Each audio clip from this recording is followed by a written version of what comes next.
first total eclipse I observed in Bolivia in 1994.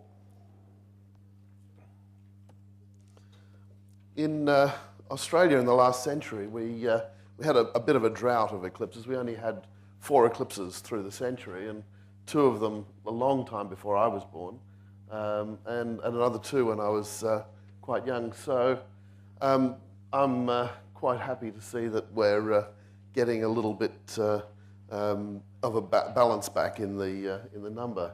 In the first half of this century, we have some 7 eclipses and another 2 later in the year, later in the century. The eclipse of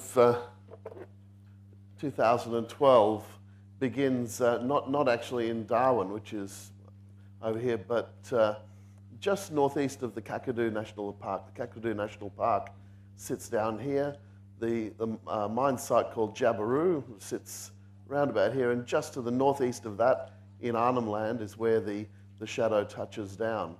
So at this point here, totality occurs at sunrise. Now, you may have noticed in Jay's talk that sort of typical big low pressure system that starts over here. The monsoon moves in to this area well ahead of this area over here. And so I'll be talking to you very, very briefly about this, but we don't think that this is a particularly good area to view. And then I'll talk in detail about the Cairns coastal strip.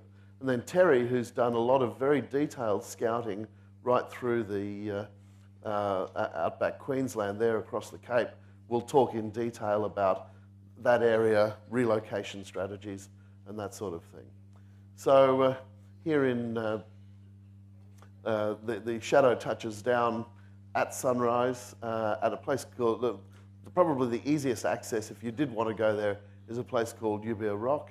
But you know, likely to be looking at a very, very low angle through a lot of cloud, and your chances of seeing the eclipse are very, very poor. The roads through this whole area here, this is called Arnhem Land, are all unsealed and all become very, very soft and difficult to travel if there's rain, and there's a high likelihood of rain at that time of year. So coming across to just very quickly on the Gulf Coast over here, the partial eclipse is already in progress at sunrise, and totality occurs at 9 degrees altitude, and then progressively more and more over here at in Cairns and Port Douglas. Partial eclipse begins 10 minutes after sunrise and at 2 degrees altitude, and then the totality occurs at around 14 degrees altitude. There's one other interesting this place, the Palmer River Roadhouse and Palmer Station have been mentioned, and that's the point at which the sunrise and first contact, the partial eclipse, occur simultaneously. In the coastal region here, the main city is Cairns. It has a population of about 100,000, I think, and the eclipse lasts for almost 2 minutes there. And one of the interesting things is that Port Douglas, 2 minutes and 3 seconds. On the centre line, 2 minutes and 4 seconds. Right down in Cairns, 1 minute, 58 seconds. So you might sort of say, well, why doesn't the duration of totality change more? I mean, we're looking here, this track is 130 kilometres wide, and yet between Port Douglas and Cairns, we've got almost 60 kilometres. But if you look at the angle of the centre line, the centre line and the coastline, they're not parallel, but they don't make a 90-degree angle. So even though you're travelling 60 kilometres here, you're straddling the centre line a little bit and not moving terribly far. This is Michael Zeiler's isoduration map.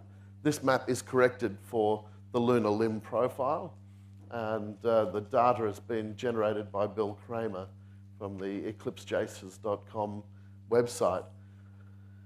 You can see here in detail, this is 122 seconds, or 2 minutes and 2 seconds, and 2 minutes and 2 seconds. So this whole big section here is all 2 minutes and 2 seconds or longer, and even along the beaches north of Cairns here, that's 2 minutes 2, 2 minutes 1, 2 minutes 0, and it's not until you get down to Cairns that it starts to drop off, and then once you head along any of these highways, you head out very quickly. And I think Terry's going to talk a little bit more about observing down in this area here.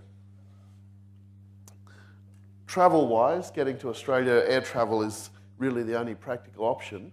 Now, one of the good things is that because Cairns is such a big tourist destination, it is an international airport, but it has restricted connections.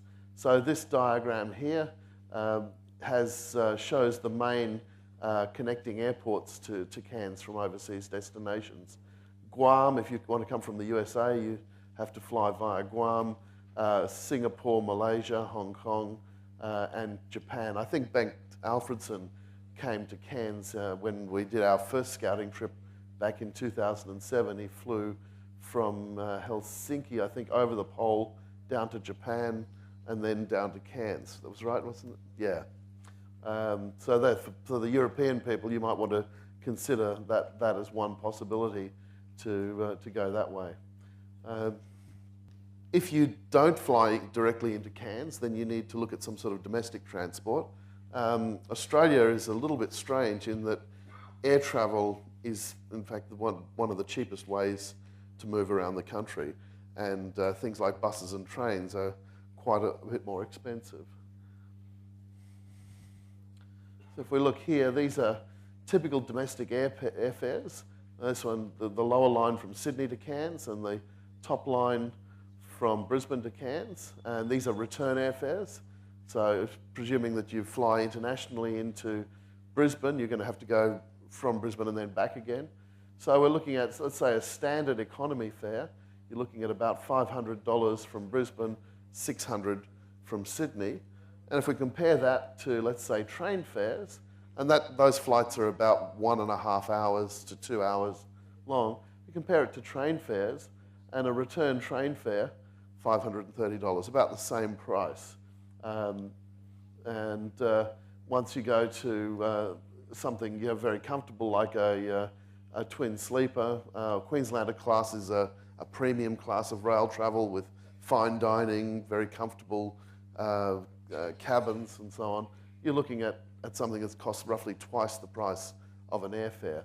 And a train or a bus trip takes about 30 hours. And this is a typical bus fare from Brisbane. So really, if the most economical way is to fly directly into Cairns, if you possibly can.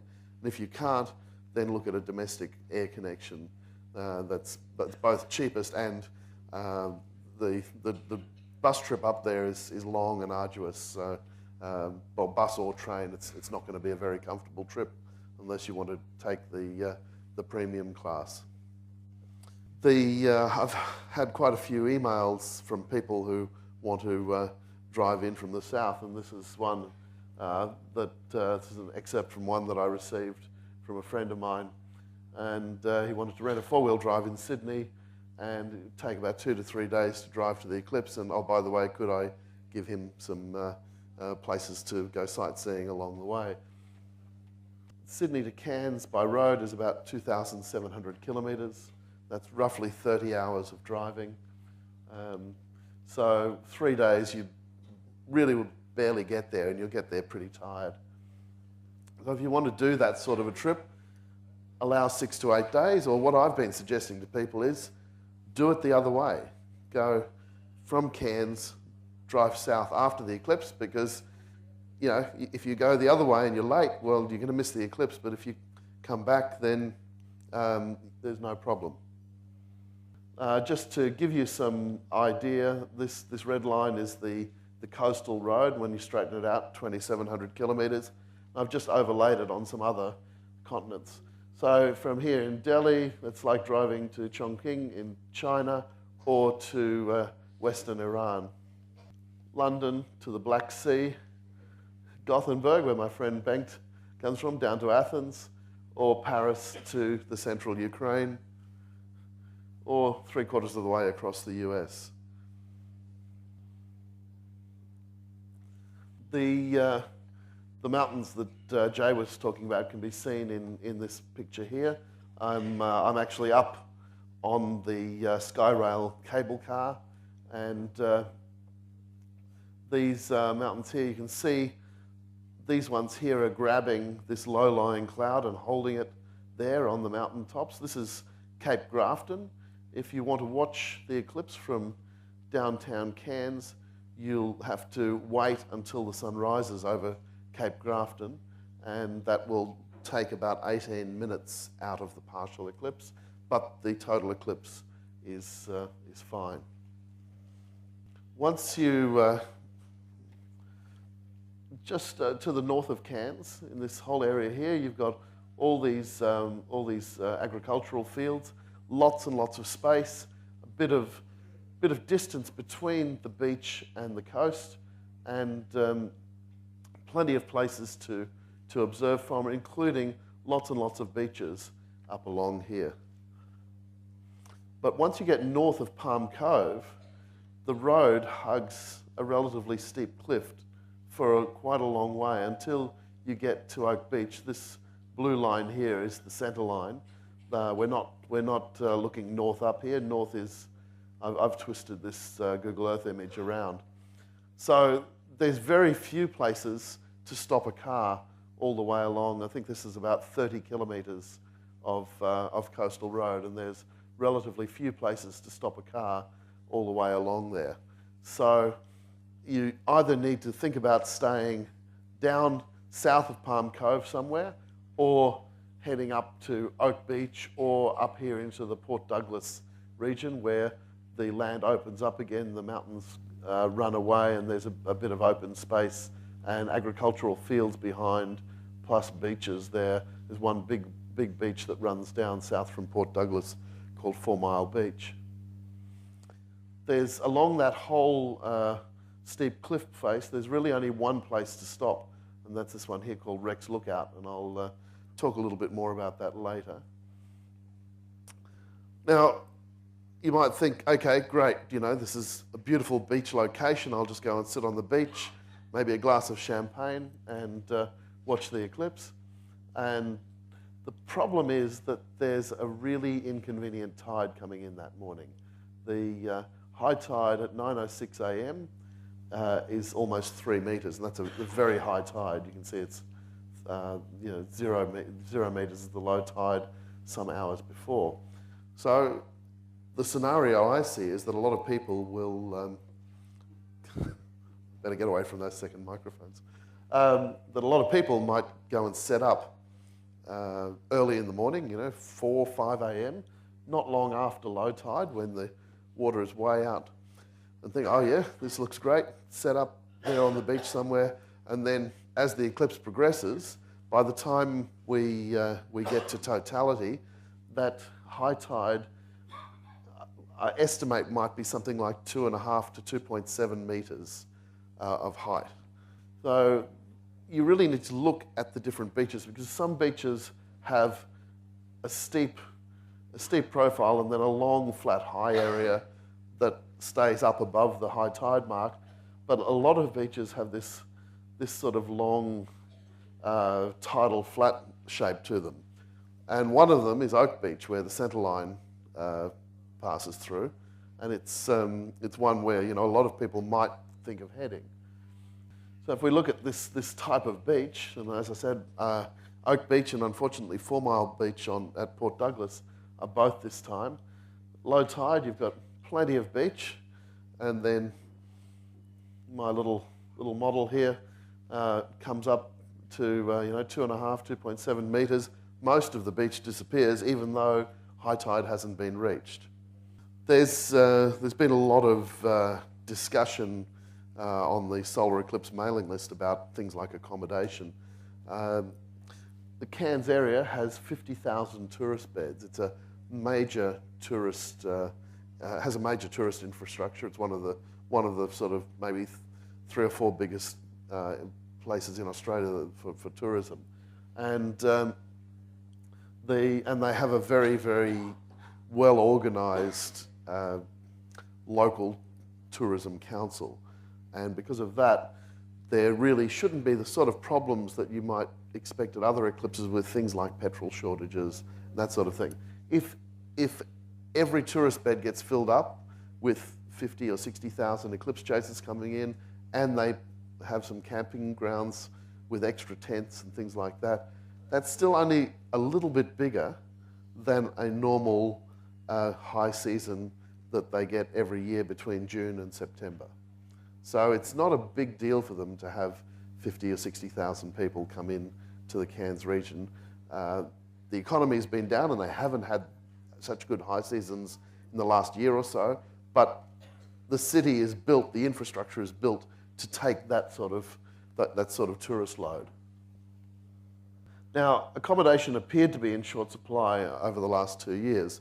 Now, a lot of the reason for that is because it hasn't been released onto the booking market yet. So the accommodation for some types of accommodation isn't actually put onto booking engines and things like that until 3 to 6 months before the time. So a lot of accommodation will be released onto the market next year. There is plenty of accommodation available, and even now there are some places you can go looking for a booking and you can see an entire building complex empty.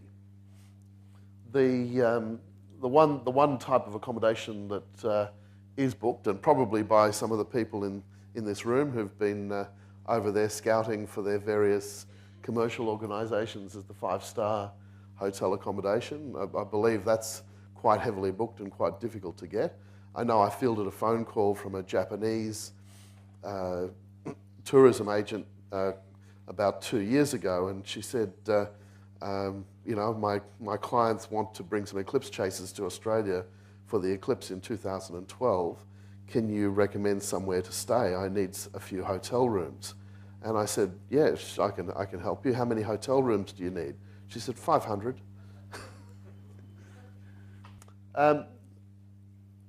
Any one accommodation establishment sometimes allocates one block of accommodation with one booking engine, another block of accommodation to another booking engine. So if you want to stay at a particular place, a particular beach or somewhere, and you find that a place appears to be full, go and look at another booking engine and see if you can find some rooms on that booking engine.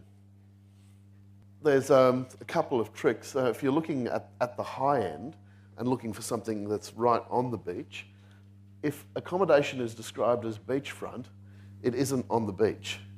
It's near the beach. And accommodation described as absolute beachfront is right on the beach. So I was looking for a house for somebody, and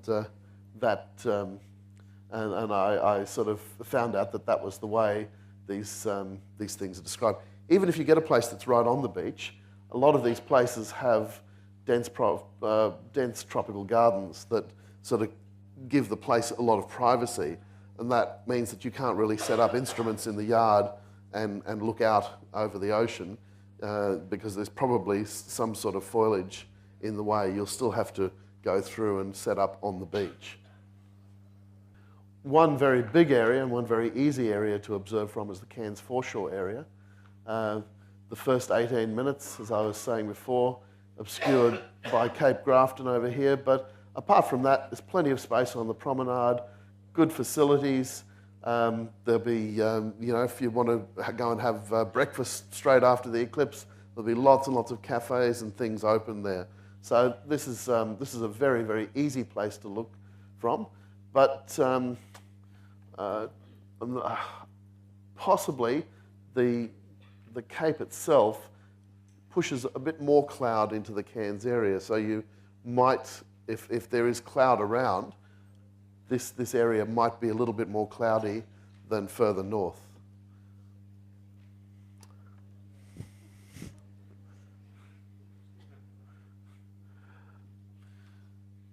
The foreshore is made up of a combination of concrete promenades or very grassy parkland areas. and there's lots and lots of space. This goes for, I think, 2 or 3 kilometres up along past different parts of the town. There are the northern beaches here, starting just north of the airport. A place called Macon's Beach, Holloway Beach, and then places like Yorkeys Knob here, Trinity Beach, and Palm Cove, and Clifton Beach up here. So these beaches in general have good aspect. Most of them look out to sea with an easy view to the eclipse, good facilities, public toilets. I mean, you've got to bear in mind you're going to be there, if you've got a large group of people, you're going to be there for 5 or 6 hours perhaps. So it's, but you've got to look into this tide problem. Macon's Beach has a big flat area, but it's a bit stark and a bit boring in terms of, as a landscape. Holloway's Beach, a little bit the same, but it again has a very big flat area where people can set up. Yorkeys Knob is the first of that little cluster of beaches up in the north. It's a bit strange. It's got this is the knob here. This is the hill, and that's the hill up there, and then it's got this long rock wall which you can see just there. That is well above the tide, and then the beach itself, and you need to, so that's Yorkeys Knob there. You need to be a bit careful about the tide on this beach here. It could come in quite a long way. You can see the high tide mark there is well up the beach. Now there's a really easy way to check this out, and that is the eclipse is on a Wednesday morning, and this high tide on the Wednesday morning is at 10 past 9 in the morning.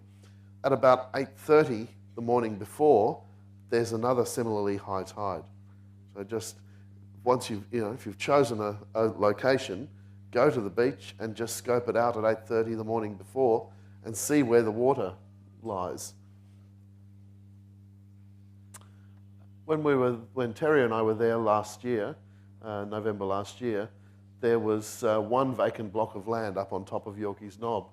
And so an enterprising eclipse chaser might try to go and set up there. It is private land, and so it's possible that you could get kicked off. I don't know who owns the land, whether it belongs to one of these houses here or if it's just a piece of vacant land. And if it is just vacant land, there's a good chance you could get away with setting up there. But there is some obscuration of the partial eclipse by this house.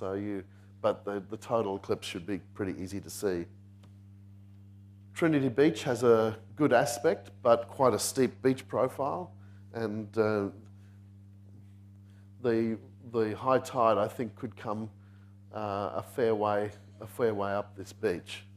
Palm Cove has an excellent aspect. It has a big long beach. Now this part of the beach here may get inundated by high tide, but there's a higher section here. There's lots of benches and tables and things to set up on this higher section here, and there's also this big long jetty here, which will give you quite a good view. The sun will rise somewhere about here, and rise up this way. So the whole eclipse will be visible from anywhere on the jetty. Ellis Beach is, I think, the only beach in that part of the coastline where the road hugs the steep cliffs. This is one of the few beaches. It's right at the beginning. It's just north of Palm Cove, and there's quite a bit of room on there, and a good bit of parking as well. This is that lookout that I showed you in that earlier photo. The photo that I've just got there was taken from that spot there, and it has an excellent view. It has limited parking and limited space for people, but the space will be taken care of by the fact that there's limited parking. So there's only room for about maybe 40 vehicles to park, and they can only carry so many people. Oak Beach could be thought of as prime observing location because it's right on the centre line. But if you look at this high tide mark here, this was made by just a 1.8 metre high tide a few hours before I took this photo.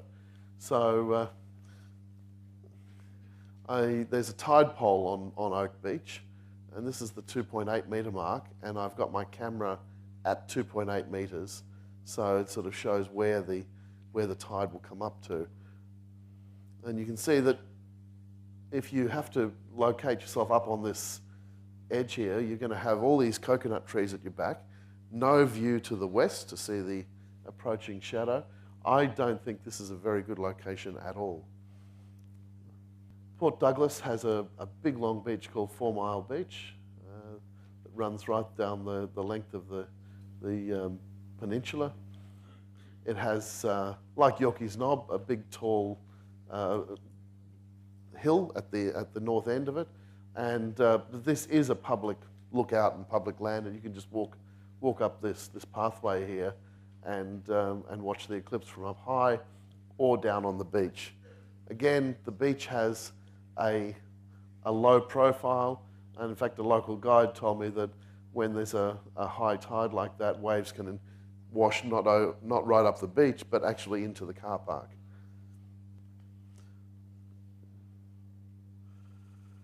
So that's sort of a rough line on the beach where the tide could well reach.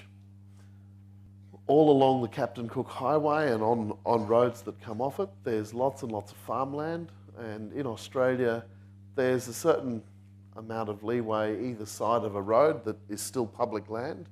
So you can set up there and nobody can tell you to get off.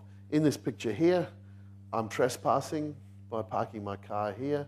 This is the area here that is public land, road verge, and set up there. And these fields, if they're not planted, the trees in the distance are very, very low, and there's lots and lots of space like that all around the Smithfield area, about 20 kilometres north of Cairns, and all around the Port Douglas area in all the agricultural fields. There's a lot of world-class tourist attractions in the Cairns region. That's why there's such a big tourist infrastructure there. The Barrier Reef, there are some maybe 100 to 200 dive boat operators that operate in the area. These pictures here were taken by Bengt Alfredson in 2007, and they are on a reef called Agincourt Reef, which is about 75 kilometres northeast of Port Douglas. And it's the pristine reef. Only, I think, 2 operators are licensed to work there. Their boats have to meet very highest environmental standards, and so they want to keep this reef pristine. As such, if you can if you want to go out to the reef, this is the place to go because the water out there is crystal clear. Daintree Rainforest is located about 75 kilometres north of Cairns. It's a relatively easy day trip, and there's 2 parts to that. There's the rainforest itself, which is accessed via a ferry, and a 2-wheel drive vehicle can travel all through there. The cost is only about $25 per vehicle, and the Daintree River is a small village where you can take cruises to look at wildlife and crocodiles. Mosman Gorge is very close to Port Douglas, and I think it's free to get in there. If it's not free, it's very, very cheap. And it's beautiful swimming holes, great walks, suspension bridges over gorges, rapids. And then finally there's the Atherton Tablelands. There's excellent day drives there, waterfalls, picnic areas, lakes. It's a beautiful area. And I think Terry is going to talk a little bit more about that I'm being given the hurry up, so I'll just go forward, and it's over to you, Terry. Thank you. You got to